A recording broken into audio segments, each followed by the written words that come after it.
За сайн байцгаана уу? Хүсгэл эрчим багийн тамирчин лавд ирж өгөхтэй хос хоёр байна. За хамгийн анхны дурсамжгээд шууд орж ирж байгаа нь болохоор хамгийн анхны минийг улсын аврагт явж исэн. Ингээд тагаан бодолох улаан шорттой.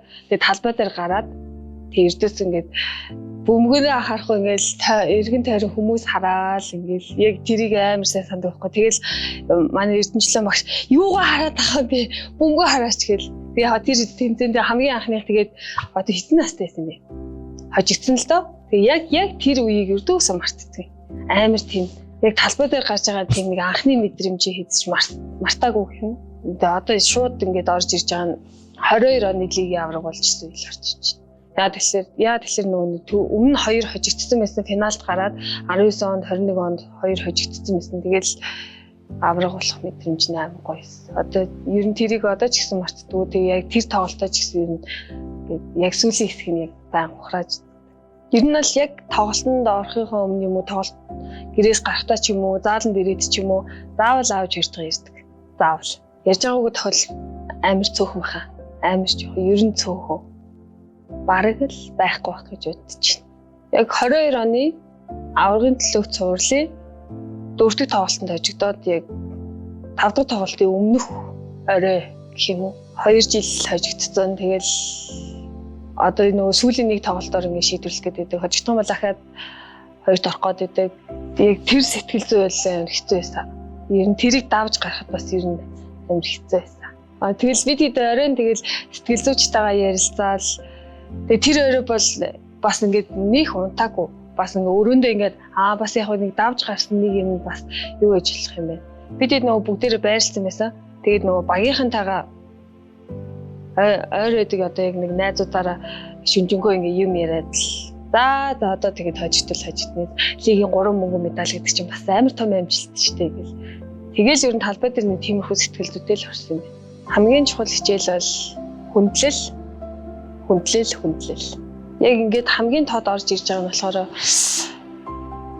10 жил тахтай нөгөө нэг канкигаар амирх гуулгадаг байсан. Багнууш нөгөө мөсөн талбайтай. Тэгээд канкигаар гуулгахдаа канкигаа ингээ үүрчээд тэгээд өвөөгөөсөө нэг хоошоор нэг нийслэл салаад мөнгө аваад тэгээд найзуудтайгаа хамт идчихэд өдөржингөө канкин дээр ингээ гуулгаал тэгээд тэр аваар ах нарын малгай залгааг булааж цухтаагаал тиймэрхүү дурсамжлал юу нэрч ирж байна.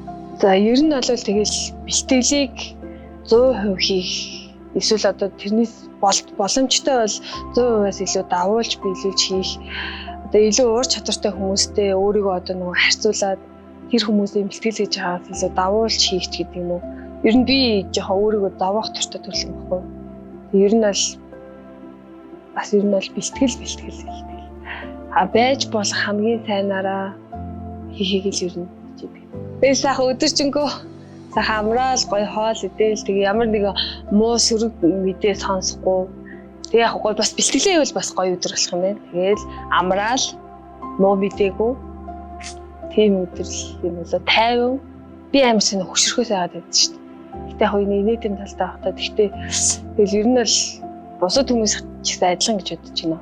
Тэгэл ойр дотны хүмүүсээс шалтгаалаа. Түрүү жилийнхаа ярилцлагыг үзсэн чинь ингээд амар зодуулсан өгч байсан.